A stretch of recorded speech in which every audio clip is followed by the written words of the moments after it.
Good morning and welcome to another edition of the Daily Fix. I am your usual host and presenter, Advocate Tulo Hoyane.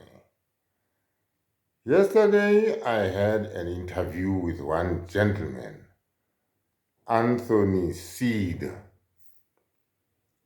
Anthony Seed says, among other explosive things that he says, that Thabo Bester and Nandipha Magudumana were never arrested in Tanzania.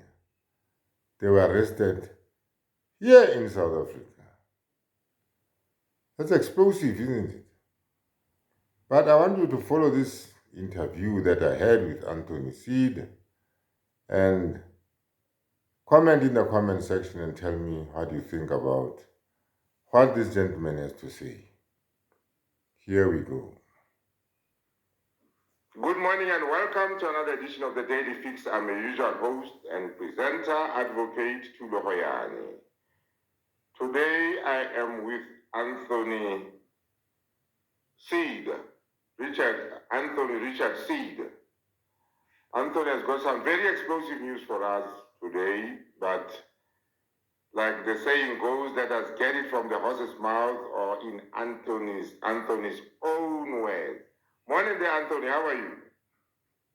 Fine, how are you doing, Advocate? I hope you're having a good morning. It is day 2 of the trial that was supposed to have happened, but unfortunately it's come to a dead halt. But otherwise, I'm doing good. Yeah, I'm good, Anthony, too. Yes. Let us talk. Who is Anthony? Richard Anthony Seed. Well, Anthony is actually my father's name, and I am Richard Anthony Seed. So I used my father's name as Richard Anthony Seed, but my real name is Richard, and Anthony is from my father's name.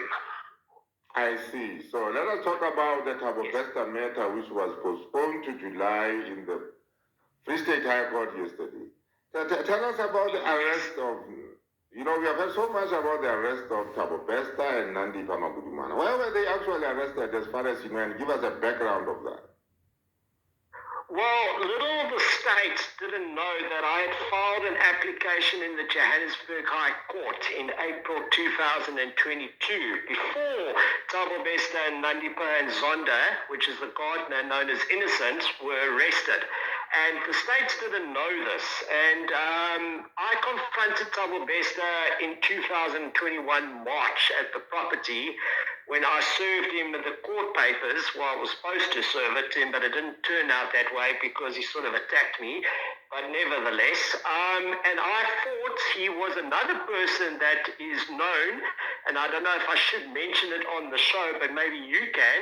And basically, that's where it all started. And it was a question of taking 2 years to actually get him arrested finally for good, because he was firstly arrested on the 28th of February 2022 at the property, and then he escaped in May. Apparently there's a story there between the Free State of him escaping and all of that. That's how Edwin Cameron's evidence of Judge Edwin Cameron comes in with the escape.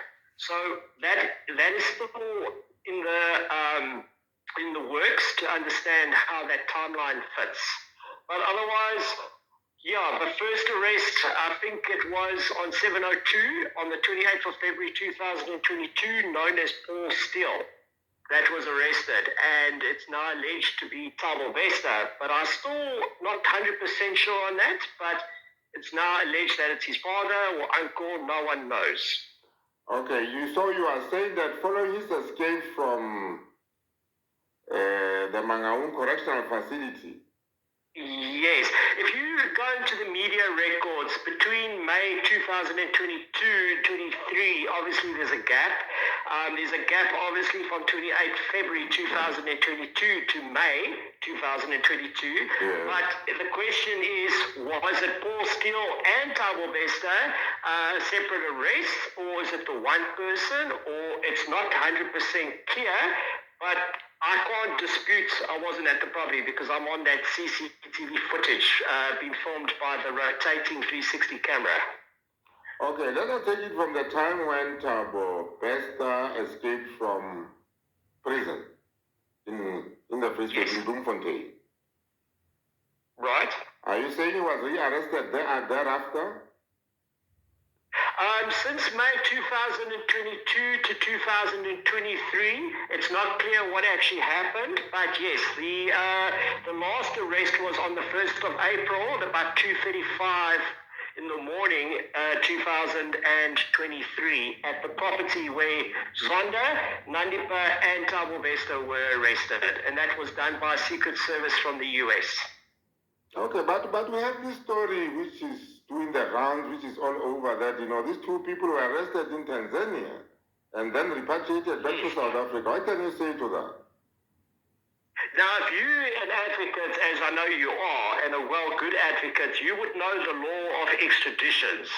You can extradite, you can say it's a transfer from one country to another. You have to abide by the law, by protocol, because if the International Criminal Court got hold of this case and they had to prosecute South Africa and question South Africa, how did you take someone from another country and not go to court and not follow the process? If you know about the what's the two brothers that's currently in court, and they couldn't, I think from Swaziland, they couldn't come into the country because they had to follow the court extradition, which they won, so they don't have to be tried in South Africa. So it's the same process for Thabo Bester and Nandipha. They would need to appear in court with Home Affairs and the South African police and obviously the Tanzania police to explain how did this guy even get into the country. There's about 3 borders, if I'm not mistaken, from Zimbabwe to Tanzania. How do you escape all those borders? So you are saying, you are insisting that they were arrested in South Africa, not in Tanzania? No, they were arrested in South Africa, correct. The reason why they put the story as Tanzania, this is my theory. Now, I don't know how true it is, but it was a theory that Nandipha was told to lie, but it's not questioned how and why. Because at the end of the day, I knew Nandipha was living there. I know she was living at 144 West Road, North Morningside, Sandton, because Sahetsi Productions said they often took her to that address when she was playing in the drama series Koboni or something like that as a doctor. So what do you make now of this, deportation from Tanzania? Well, there are issues around whether it was lawful or unlawful. What do you make of that version that we had? The thing is, I don't know who decided to get Thabo Bester and Nandipha to say they went to Tanzania.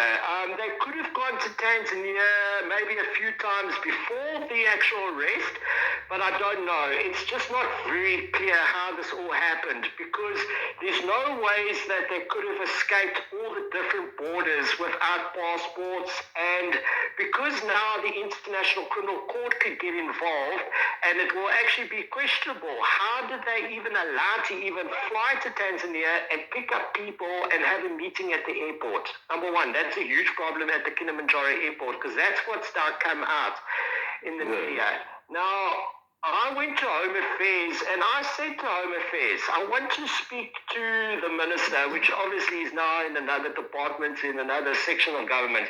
And it was too late, never happened. And I wanted to say to him, there's a protocol of law that had to be followed. And I'm just a normal South African citizen, and I just wanted to ask a simple question. Now, the Home Affairs person that I spoke to agreed with me, but she says that was the police stating in Nandipha's affidavit. So I said, okay, so somebody obviously forced her to deny about the address and say, because remember that only came out a few court appearances of what address she was living at, which is 22 Second Road, Hyde Park. And that address, as you can know, it's not the correct address, and it's a one-story house and not a double-story house, and there's no tennis court. So the state has a problem. And Colonel Flyman knows me very well, and he knows my story adds up. But unfortunately, when Jackson passed away, when he was murdered outside the court, he was the original investigator officer that I met in 2021 at DPCI Hawks in Silverton. I see. So you are saying, in fact, you are saying that this arrest in Tanzania never happened. It's a fictitious No, it story. didn't happen. Because if you look at the video, you know, ask your viewers to have a look at Machini. I just call him Machini because I can't really say his surname. He gets very upset when I say it, so I just call him Machini. Now, if you listen to his interview, he said today that they will prove, obviously they did prove it already in December, and Stellenberg, who is representing the state, proved it as well. They couldn't provide any evidence from the SAPS or Home Affairs. So obviously judgment has been handed down, but it hasn't been made public yet. So I hear from Machini, but it's a bit strange, but he knows the answer. Now, it's going to obviously be invalid, and until the states can actually prove the content, number one, which is video footage, cell phones, passports, all of that stuff, and going to physical court, until then, it's basically invalid. So Nandipha's attorney is correct, it will be invalidated because Advocate Katz knows the story and knows where it took place, and I basically just got confirmed that I am the applicants in that property matter where they got arrested. And the question is, how did they get to live on that property for many years? No one knows. But there's 34 respondents involved in my court case, but there's about, I think, 10 or 11 respondents, property respondents. So can you just confirm for our viewers and listeners that they were in fact never arrested in Tanzania and brought back to South Africa? They were never there. If they can show me the footage and the content and the passports and the court stamps and all those documents, then I can rest my case. But I personally spoke to an attorney in Mozambique. His name is Victor, who has been dealing with the authorities in Tanzania, and he confirmed to me that they were never there.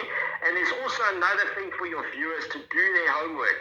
Check the media in Tanzania. Search everything that you can about Thabo Bester in Tanzania, you'll find nothing. So why do you think, why would they come up with a story like this? I don't know. I don't know. I think it's because of my case that was filed in courts, because they're trying to discredit me. Amanda Bester from the Free State also been trying to discredit me because of my facts. And if they want to say that I did Photoshop of Innocent, the gardener, which is Zonda, then they must come and arrest me, because I can take them to the property and I can show them exactly where Zonda stood, and I can say exactly how that photo was taken, because I have the original photo with the metadata of Zonda, who's wearing the yellow t-shirt, as you can see on your screen right now. Now, look at the pictures. Now, I ask your viewers to have a look. How do you describe Zonda Moya? You look at his ears, you look at his nose, you look at his eyes. I see. So you are going to be called. Are you saying you are going to be called as a first prosecution witness? No, I'm not the first. As far as the Bloemfontein case goes, I am the first witness in the property matter. So that is what was allegedly going to happen today or this week, that I will be called up to explain how did even Thabo Bester get into this mess. Because that's where the court wants to start. The property section, according to Amanda Bester and the Free State, the prosecutor, the property matter will be dealt with in the Pretoria High Court, but the Pretoria High Court is crying because it must happen in the Bloemfontein Court, because I am the main witness. So I'm not sure what's going to happen there, but my case, my civil matter to claim back the property for the property in Morningside is filed in the Pretoria High Court. So you'll not be called as a witness in the Thabo Bester case? I will be a witness in the matter. I think I'm witness number 16 as far as the Bloemfontein matter goes, but I was called by Colonel Flyman that I think I will be the first person to testify in court in the trial in Bloemfontein, just to explain how Thabo Bester got into this mess. I mean, I still don't know how he got on my father's property, but the question is, he's been hanging around in Morningside for a couple of years, according to a lot of the witnesses in the street. And Kennedy Bongani, I don't know who he is, but I believe he was the CEO of Africa Bank at a stage, but he's now left the country. And I understand they were married, Nandipha and her, according to the Hawks DPCI. So I don't know that side of the story, because I've never met any of them. until I got to see the footage and the photos. And that's how I got involved.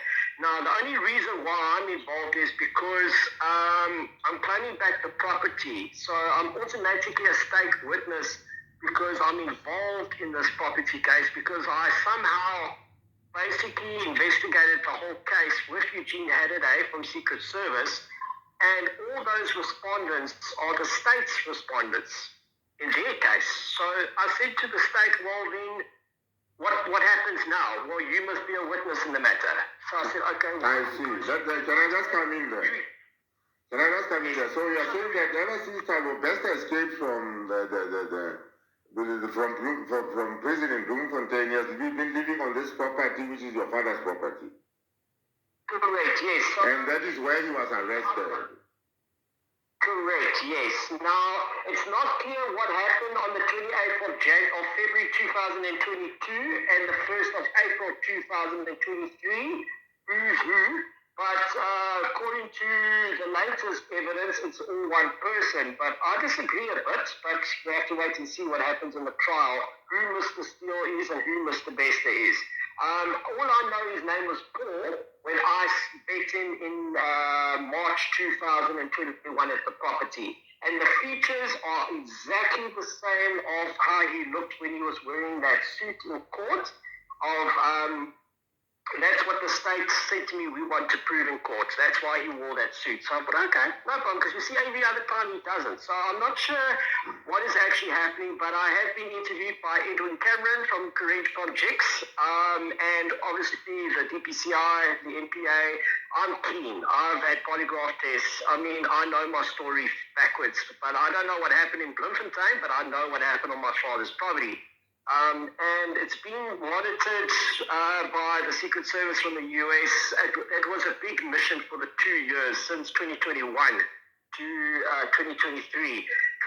But what I can tell you, Advocate, is that the property involves about 10, 12 title deeds of people being transferred from one hand to the other, and there's a lot of banking fraud between Absa Bank, Standard Bank, and FNB Fiduciary.